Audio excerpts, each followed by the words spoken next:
What's the best way to keep your car running in cold weather? Have those gift cards in your pocket expired or lost value?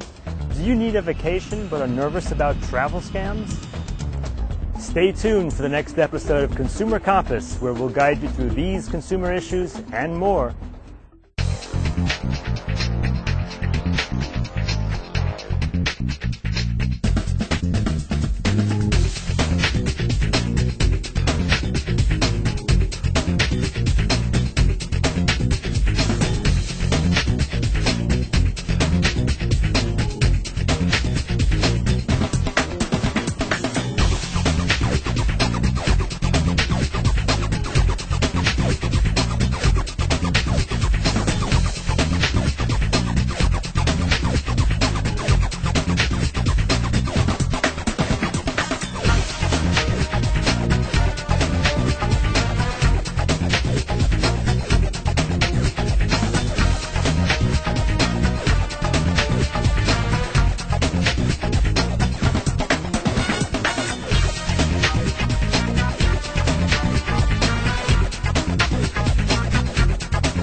Welcome to Consumer Compass. I'm Eric Friedman, Director of Montgomery County's Office of Consumer Protection.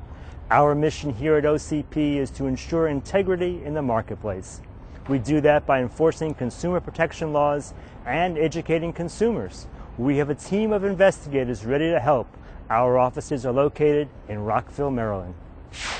In today's show, we're on the move, in cars, at the mall, and on vacation. First, our automotive expert Jim Parks tells us how to winterize our cars and keep them running smoothly. Is pre-mixed for the winter. You just don't dilute it when you put it in.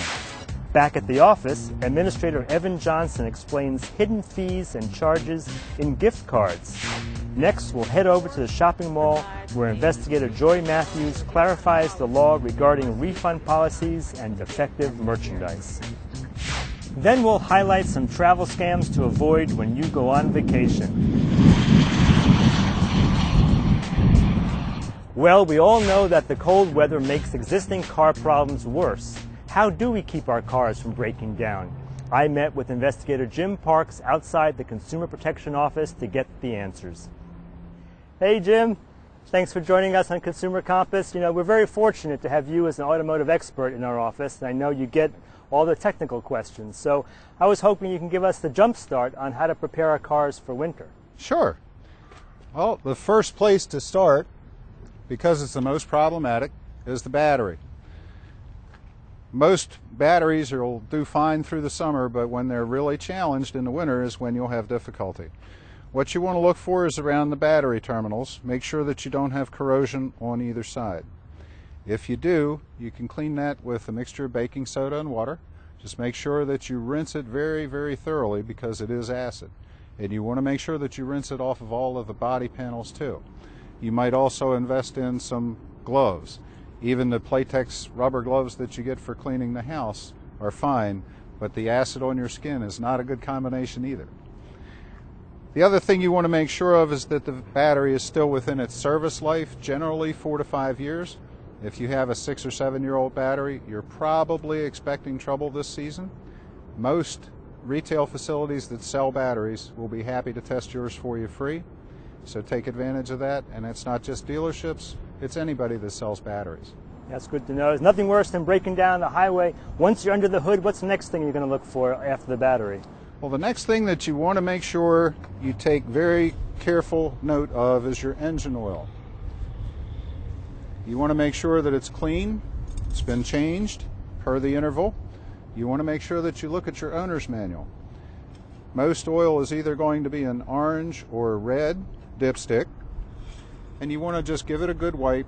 Make sure the engine's been sitting still for more than 5 minutes, and as you can see, this level is probably about a quart low. It's also a little dirty, so she might want to think about getting an oil change here very quickly. I guess the oil is kind of like the lifeblood of the engine, isn't it? Absolutely. And while you're thinking of what to put in your crankcase, there are a lot of very, very good synthetic oils out there, some of which have molecules that will attach to the internal engine components and actually ease the friction and help with enhanced engine life. Many cars are run 200, 300, 400,000 miles these days, and synthetic oil is one of the things that has helped that to happen. Again, you want to check your owner's manual for the proper oil change interval for your car, and not just go with the every 3,000 miles that a lot of people still believe. That was before the increases in engine technology and oil technology, and to change every 3,000 miles is to just put a lot of used oil and used oil filters into our landfills, which we really don't need. Okay, now I guess it gets pretty hot in this engine, huh? Yes, it does, even in the wintertime.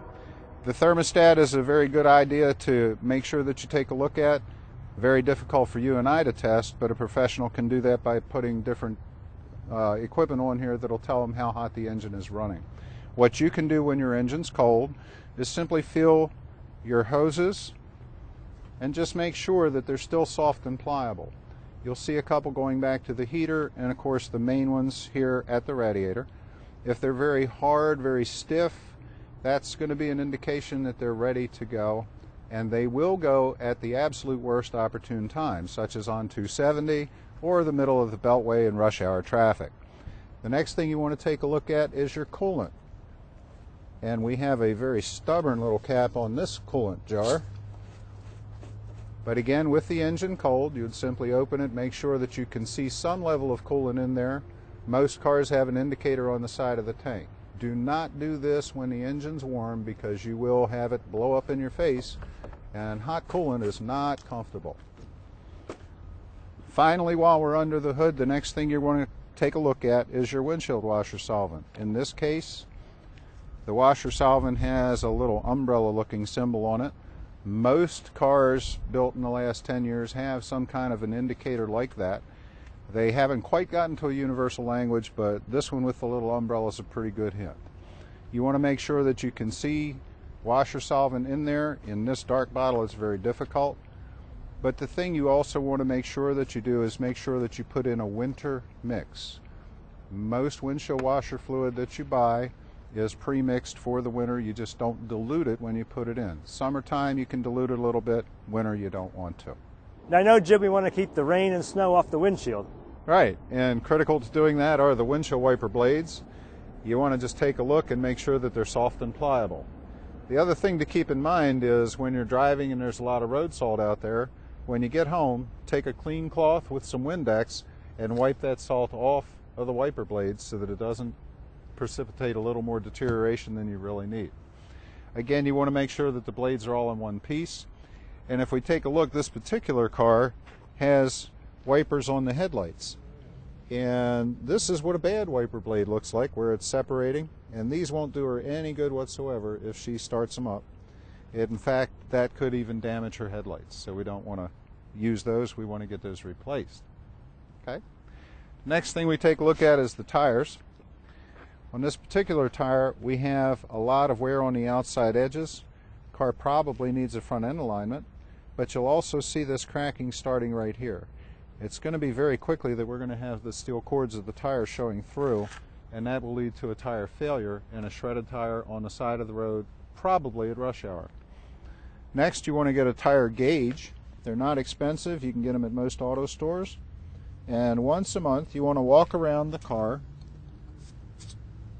and check your tire pressure. To find out how much the tire should have, the inside driver's door has a little placard on just about every car, and it tells you how much pressure should be in the tires. So you want to make sure that you keep them completely inflated. Years ago, there was an old wives' tale that when the weather gets bad, lower the tire pressure. Not anymore. Tires today are built to run at their stated tire pressure. Don't lower them just because the weather gets bad. And finally, it's a good idea to think about what you have in the gas tank. In the winter, particularly if it's going to be a very, very cold snap, you want to try to keep at least a half a tank of fuel in there. That minimizes the condensation that builds up in the fuel tank and minimizes your chances of having your fuel freeze. If we get into weather that's going to be consistently below about 15 degrees, you might want to consider fuel line de-icer. Just make sure that you get it for gasoline or diesel, depending on what kind of fuel your vehicle uses. Okay, well that's great advice for keeping us on the road. Do you have any recommendations for what we should keep inside the car in case of an emergency? It's a great idea, particularly in the winter, to carry, for example, a blanket, a bottle or two of water, and maybe some granola bars, something that won't go bad, that if you get stuck in traffic for several hours, you've got a little bit of something to eat so that you don't starve to death waiting for the road to free up and go on. Okay, that's All great right. advice. I know consumers will be calling you in case they have a problem. All righty. Take care. Thanks. And don't forget about the new law to help keep us safe while on the road. Effective October 1st, texting while driving is illegal in Maryland. Virginia and the District of Columbia have similar laws. Okay, so whether you drive or walk to stores, you may run into some confusion when using a gift card. Consumers spend billions of dollars each year buying gift cards. It's a huge industry, but the rules, regulations, fees, and charges can be tricky. One major seller has been in the news lately when it announced plans to stop charging user fees. Great, but that hasn't affected the fees being charged to use prepaid debit cards. Do you know the difference between these and gift cards? Here's Administrator Evan Johnson to sort it all out for us. Well, it's not easy to precisely define. There's really two varieties. The first variety are store cards, or also more technically they're called closed-loop cards, and those are the gift cards that people are most used to. You buy them in a store, you put on maybe $50, you take it home, you can give it to anybody you want, and it's just like cash when they bring it in the store. They run it through and they get credited in the transaction, and you know, and it can be a very nice gift. Here's an example. This is a gift card. What it looks like comes on a card there, and you can pick it out in different denominations, load it with money, and give it to whoever you want. Okay, well, the good thing about store cards or closed-loop cards is that in Maryland you can feel pretty good about them, because a few years ago the Maryland legislature passed a law that says there can be no fees, dormancy fees, or what sometimes people, and they can't expire for at least 4 years from when you buy them. So that, hopefully you can spend them in 4 years. That's a good thing. Now, some of them may charge, if you lose it and you have enough ID to get another card, it's possible they might charge you, but normally not, although it's not always easy to get another card issued. So those cards have a lot of advantages. Their value is not going to disappear. The issue is that you want to spend them fast, and in a bad economy, we've seen some stores disappear. You know, who would have thought that Circuit City was going to disappear, and people who had Circuit City cards, if they didn't spend them, they had to make a claim in bankruptcy and only get a little back for their card. Yeah, I've been asked whether you can turn in your gift card for cash like you could return other gifts. And generally, you know, it's up to each store, but the general rule is no. Although, you know, it doesn't hurt to ask if you get one. But generally not. They have your money, they want to keep the money, and they want you to redeem it in goods. Interestingly, a couple states have laws like California that says when it's down to a certain level that they have to give you cash. And if you get it down to a few dollars, then they have to give you cash to cash out. But in general, they don't have to give you cash back. Well, gift certificates are just like gift cards under Maryland law. They're not allowed to expire until they're 4 years old from when they were purchased. There probably are some gift certificates out there from mom-and-pop businesses that have expiration dates shorter than that. So our advice to consumers that have those is that you go to the business and ask them if they'll honor it and do the right thing, and that there's a Maryland law that may say they have to, and if they don't, you should come to our office and file a complaint, and we'll try to straighten it out. Okay, the second type of gift cards we call bank gift cards. They're also called open loop or prepaid cards. They may have the name of a bank or other business on, and they have the MasterCard, Discover, Visa, or logo. Here's one that has the Visa logo. And the advantage of these cards are that they can be used at many merchants. Anyone that take the cards of that particular card company, Visa, that's what they have going for them. American Express is the biggest selling of these gift cards, and you can buy them in many stores, many grocery stores, etc. One of the major items with bank gift cards is that there are fees associated with them. First, there's normally a fee to buy the car above the value that's on the card. Secondly, they may impose a monthly fee at some point and start deducting if you continue to hold the card and haven't spent it all. And of course, and they also have expiration dates, although they may issue another card after the expiration date, but there is still an expiration date on them. The good news in bank gift cards is that the American Express card, the biggest selling one, just announced in September 2009, that they are eliminating the monthly fees, their dormancy fees, which I believe was $2.50 a month that they would deduct after the card was a year old. They are eliminating that not only for the cards that are sold after that date, but also for all the ones that are out there.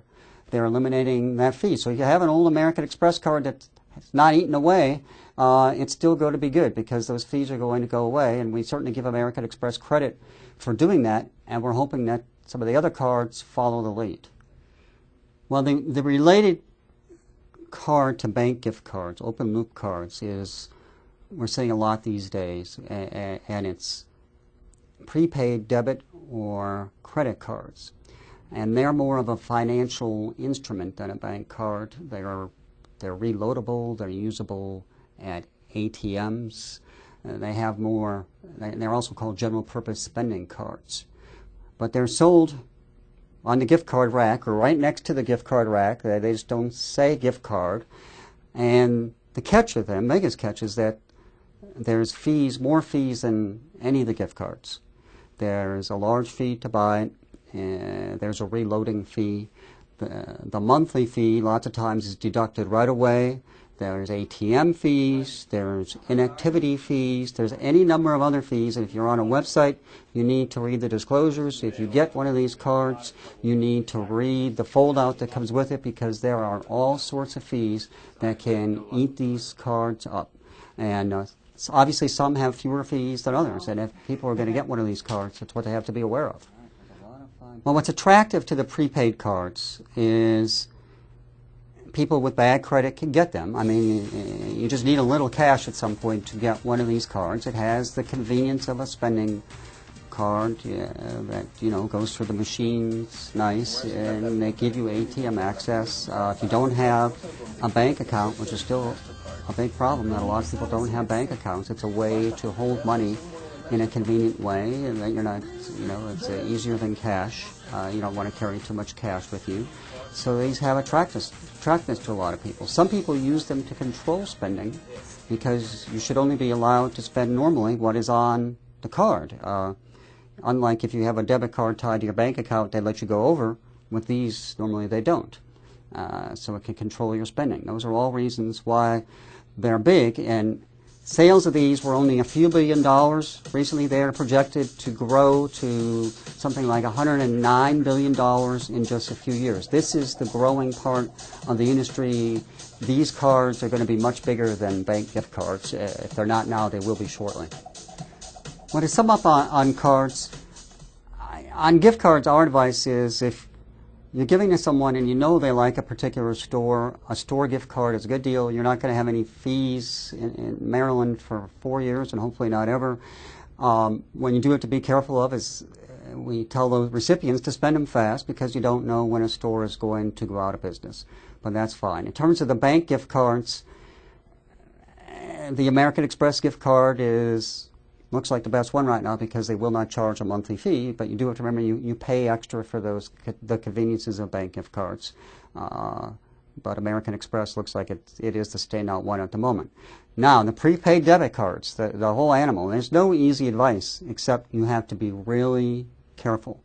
Don't buy one of those. It's not a gift card. Don't buy it for a gift card because it's going to get eaten away right away, and you need to read the fine print and do your homework on those even more than the other cards, because you could buy one of those and it'll be gone in a couple months if you don't know what you're doing. If you want to use one of those cards, you really have to research. So that's gift cards and prepaid debit cards. If you need more information on this topic or any other consumer matter, check our webpage, or please feel free to contact our office by telephone or email or in person. Evan or Jim or one of our other skilled investigators will be glad to help you. Now we're going to take a little break, but when we come back, we'll start spending those gift cards and see what the policies are on returning merchandise. Stay tuned. My dad is my hero.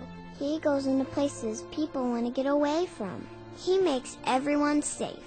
But the best thing he can do is come home. The U.S. Fire Administration reminds you to protect yourself and firefighters. Have smoke alarms on every level and near sleeping areas. Test them monthly.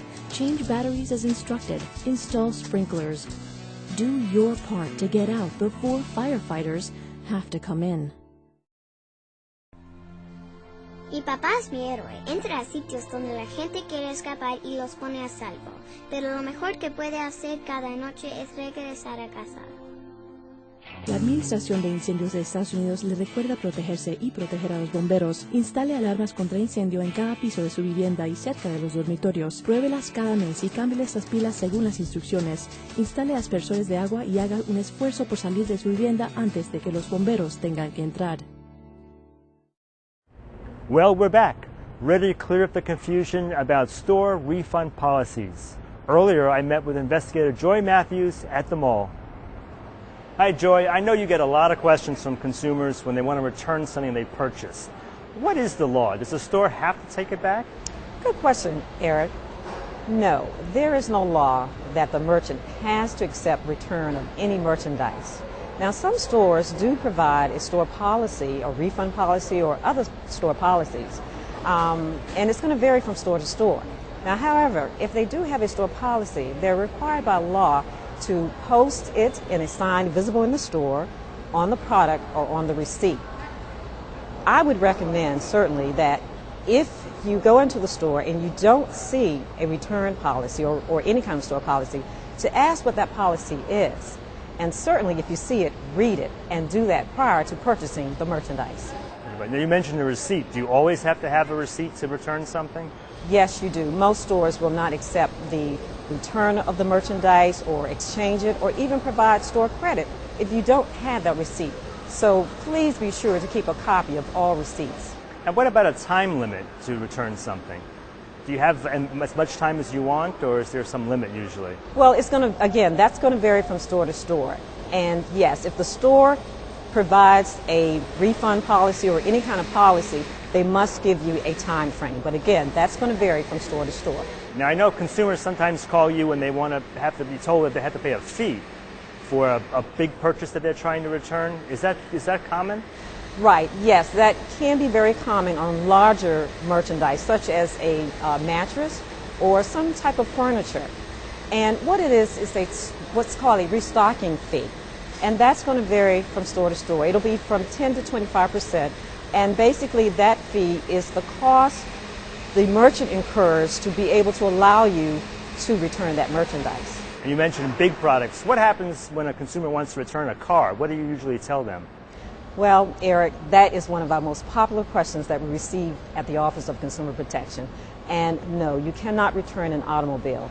In Maryland, you have what's called the Maryland Lemon Law, and that may allow certain remedies where you are able to seek the remedy of return of the vehicle or replacement of the vehicle or the repurchase price of the vehicle. Now, your vehicle has to qualify under certain parameters. It has to be under 15 months and 15,000 miles. It needs to be, you should have had a problem once with the brakes or steering, 4 times for the same repair, or it's been out of service for 30 days. Now, the law also requires that you do certain things as well. For example, you have to send a certified receipt letter to the manufacturer stating that you have a problem and giving them an opportunity to correct it. If you're still unsatisfied and those problems have not been corrected, then you're able to seek those remedies that we discussed. Eric, one more thing I want to mention about warranties. In terms of product warranties, some stores provide their in-house warranties, but they also provide manufacturer warranties. So it's a good practice to ask if that product has a warranty as well, because there are certain things that you have to do in order to activate that warranty. Good to know. So our final segment today involves vacations. Are you ready for one? I am, but not too fast. I want to give you some tips about holiday scams and travel pitfalls first. As you know, education is your best defense. So let's go over some of the common problems and their solutions. First of all, most consumers make their travel arrangements online and are happy with the results. But the old adage still stands. If it looks too good to be true, it is. Watch for airlines and hotel deals that offer low ticket prices but then charge additional fees for other services. Stay away from the internet travel packages that require you to pay